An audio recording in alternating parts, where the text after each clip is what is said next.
Francis Moore Center for Rights and Justice. We express our profound grief and condolences to the families of the youths who lost their lives in the recent Bagwe tragedy of the coast of Jinak and indeed all other cases. And we wish to those who were rescued also to have speedy and full recovery. The persistent occurrence of these dangerous and deadly journeys reflect a deep and a long-standing malaise afflicting Gambian society.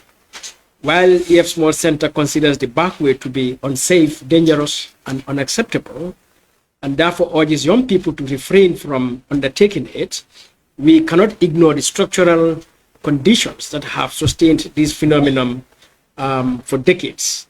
Migration is a human right. However, when migration by any means becomes a widespread preoccupation driven by desperation and the search for greener pastures, it raises serious socio-economic and governance questions that require honest, direct, and sustained national conversation. The Bagwe did not emerge in isolation. Rather, it arose as a response to deep deprivation, limited opportunities, and persistent hardship within the country. It is important to recognize that both the unskilled, undereducated, poorly paid, and underprivileged, as well as the highly educated, skilled, and relatively privileged Gambians seek to leave the Gambia, albeit through different routes. What unites them is not mindset or attitude, rather the dire socio-economic conditions and limited prospects at home. Therefore, the core issue is not whether migration occurs through the front way or the back way, but the conditions that justify and fuel these journeys.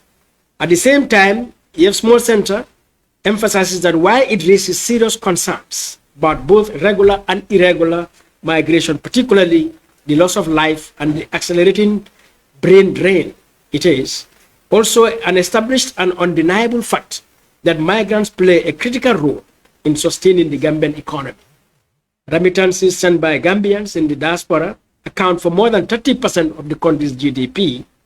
These remittances support households, finance education, and healthcare, and sustain small businesses and cushion families against economic shocks. This reality exposes a fundamental structural contradiction. While the state benefits immensely from migration-generated income, it has failed to create comparable opportunities at home that would allow citizens to live with dignity without risking their lives or being forced to leave the country. The Small Center also acknowledges that the vast majority of Gambian youth remain in the country, working diligently as carpenters, fisherfolk, taxi drivers, market vendors, plumbers, engineers, farmers, artisans, and professionals across multiple sectors. Yet, even among those who are working, frustration persists due to low incomes, rising living costs, limited social mobility, and weak public services. Alarmingly, we have observed that workers from the formal sector, including civil servants, security officers, and private sector employees, are also abandoning their jobs to embark on the back way, underscoring the depth of the national crisis. The Small Center therefore notes that as long as a viable socio-economic conditions and effective governance remain absent, both regular and irregular migration will continue leading to loss of life, depletion of human capital, and severe national loss. In all scenarios, the Gambia loses immensely.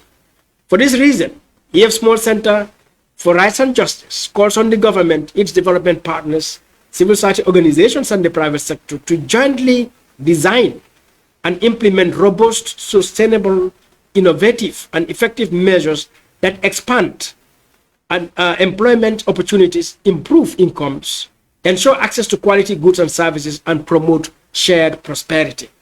60 years after independence, national development remains largely ad hoc, disjointed, and weak.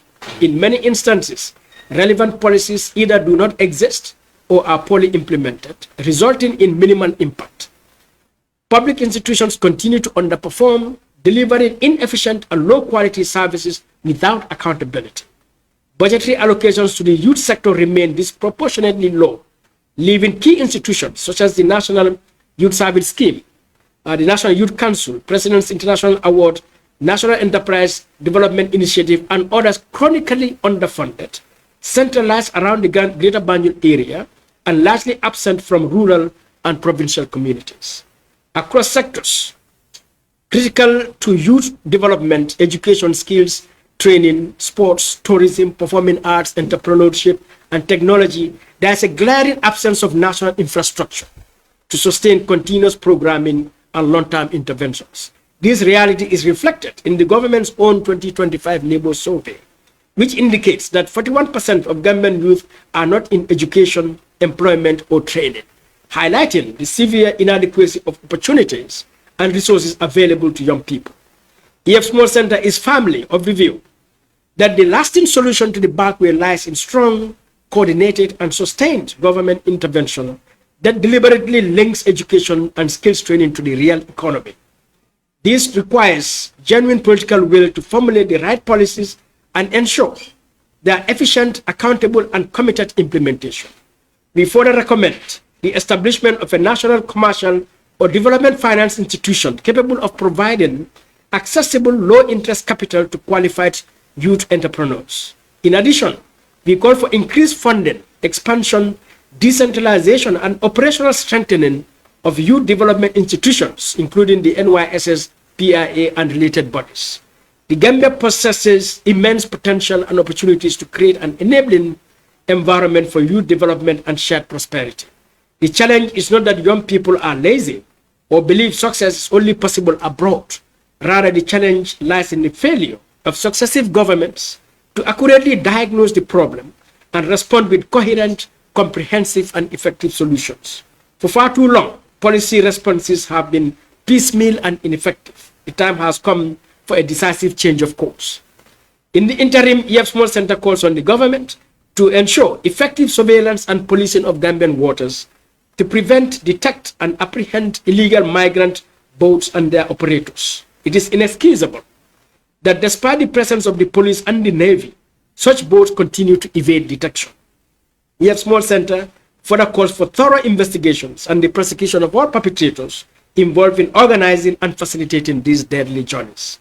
We remain committed to advocating for policies, institutions, and governance systems that place human dignity, opportunity, accountability, and justice at the center of national development. I thank you.